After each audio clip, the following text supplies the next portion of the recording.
Merci, Président. Non, mes chers collègues, beaucoup de choses ont été dites tout à l'heure par le président de mon groupe, Jean-Luc Mélenchon, lorsqu'il est intervenu, concernant le fait qu'il est désormais, nous le déplorons, une situation où l'ONU est de plus en plus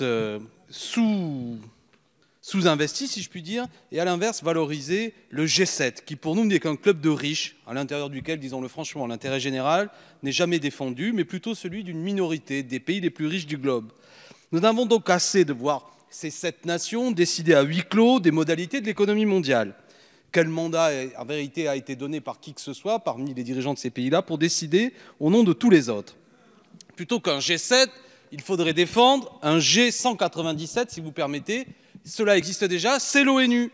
C'est précisément pourquoi nous proposons cet amendement, pour continuer à répéter, marteler que l'ONU est la seule organisation universelle reconnaissant l'égalité entre les États et les peuples. C'est la seule instance légitime à œuvrer à la sécurité collective et à s'affirmer comme instance suprême de médiation et de règlement des conflits internationaux. Prenez garde à accepter que trop souvent ces derniers temps, l'ONU n'a plus été le cadre d'intervention militaire et nous n'avons pas assez dénoncé. Je vais donc à l'essentiel. Nous vous proposons clairement et simplement, et comment peut-on être contre cela d'ailleurs, de transférer les fonds dédiés à l'organisation du prochain G7 au profit de l'ONU que nous devons revaloriser, revitaliser. Ce serait là l'honneur de la France. Merci.